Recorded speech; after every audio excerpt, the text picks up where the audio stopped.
Well, guess what, Cuse fans? It was an up and down week for the basketball team, especially because it could have been the final two meetings against two longtime rivals of ours, unless 80 Gross decides to schedule them in years to come. First, let's talk about the downside. Our final meeting against our good old friends from Hartford, actually Stores, Connecticut. Oh, if there's stores, how come there's no shops? Well, it was our final meeting against Yukon, at least for now. And boy, it looked like we put up a lot of bricks or what, especially on those good old-fashioned three-point plays from Trish. He'd sink the basket, get the foul called, but then when it came to shooting a free throw, he'd throw up a brick. And that's what the Orange did a lot of times, especially from three-point range. Throw up bricks. Meanwhile, the Huskies were throwing up shots from three-point range and nailing them. Their three-point shooting was out of this world. All in all, it helped contribute to a disappointing showing by the Cuse there in Stores, or I should say Hartford, Connecticut. Oh, you can never get them down pat. If that was our final meeting in the regular season against Yukon, boy, did it come to a disappointing end, especially with former Yukon coach Jim Calhoun in the house, watching his team beat up the Orange. Of course, I don't know whether Calhoun was happy or whether Calhoun was sad. He probably wasn't sad because he wasn't on the sideline. Oh well, that's the breaks. Of course, Calhoun suffered from health problems in recent years, and I wish him all the best in his retirement. Thing is, I hope we can continue this rivalry. Everybody remembers the Six in the City from several years ago, when it actually should have been regular time in the city, especially because I still think Diebendorf's shot was a scam when they waved it off. Of course, we go from the down to the up. What could be our final meeting for a while against Seton Hall down there in one of the Oranges. You know, there's East Orange, West Orange, South Orange, North Orange, Orange, and there's Orange Orange. In case any other oranges feel run down, that's what they say.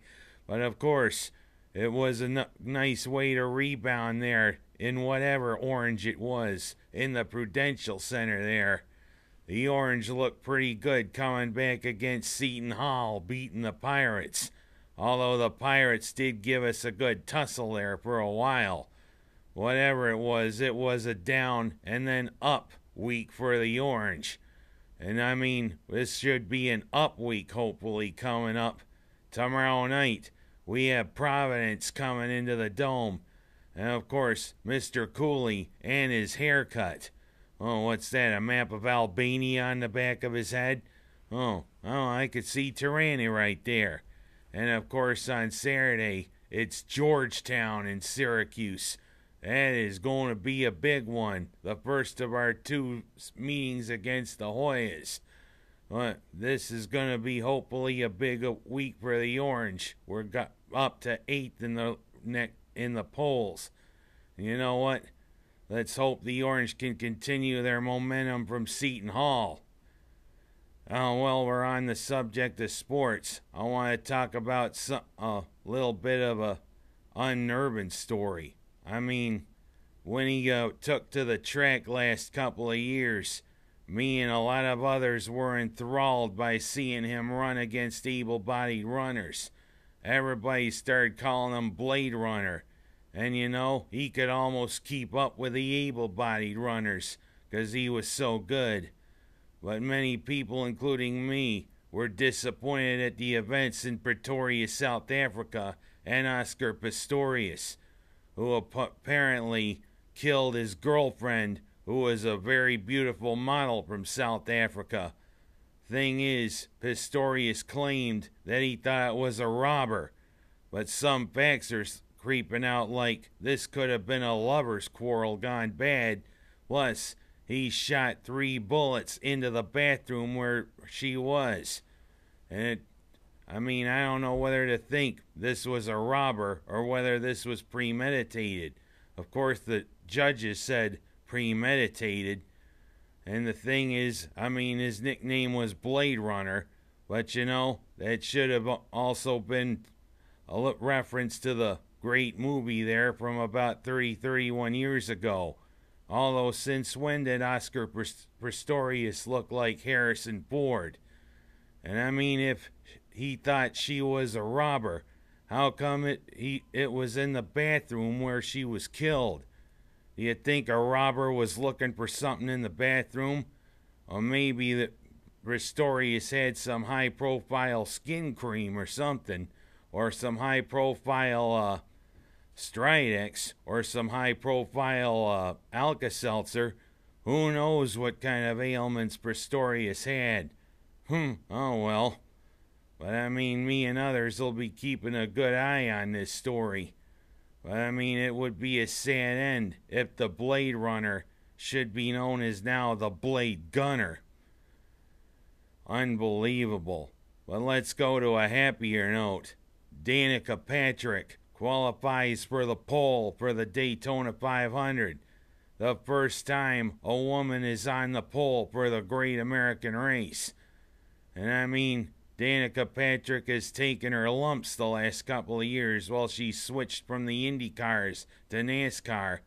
When she was in the Indy cars, she was a firebrand. She won a race 5 years ago in Japan, and she was known whenever she got knocked out in a crash for coming after whoever knocked her out. Thing is, I don't know, there's 42 other guys, including Jeff Gordon, who's right beside her, wanting to knock her out. Thing is, they say it's hell hath no fury than a woman scorned.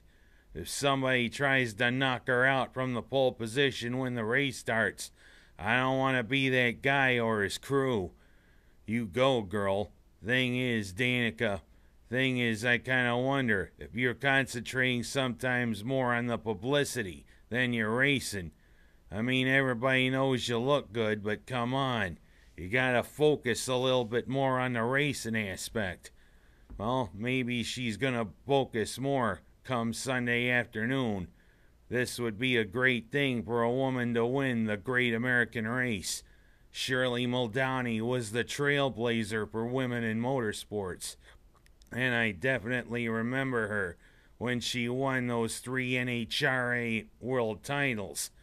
Especially at the behest of Big Daddy Don Garlits, Connie Coletta, and others. Shirley Muldowney was definitely a trailblazer, her pink dragster and all. Let's hope Danica Patrick can be a trailblazer, especially in NASCAR. Let's win the Daytona 500. Although I'm more apt to root for maybe Dale Earnhardt Jr. or Smoke. And, well, let's switch a little bit from those to the dogs. It seemed as though the Affenpinscher was the one who won Best in Show in Westminster. The Affenpinscher is an affable little dog. But, they call it the monkey dog. Since when does that dog go or whether he decides to do what one of the orangutans did, look at the camera and go Of course, he has to look at the camera and go But the thing is, unlike that Siberian Husky, he didn't have a Twitter feed. If an Affenpinscher had a Twitter feed, he'd probably be going like this.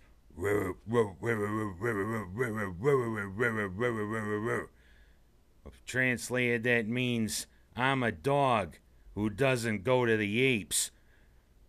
And last but not least, this is the weekend of the Oscars coming up. And everybody's going to be wondering what actress is going to be wearing whose design and what. Who's going to look like a Grecian goddess. Personally, I couldn't give a hoot about how the actresses look. Although it is nice to look their best. I'm more interested in who's going to win what award. It looks as though both Anne Hathaway and Daniel Day-Lewis are the locks in their categories, but the others are up in the air. Well, whatever. If his movie doesn't win Best Picture, you gotta wonder if Ben Affleck is gonna say, "Argo, F yourself." Alan Arkin said that line, but not Ben Affleck. But whatever. We'll see who wins what at the Oscars. And that's all for this week, folks. I'm Ken Haas. That's my story, and I'm sticking to it.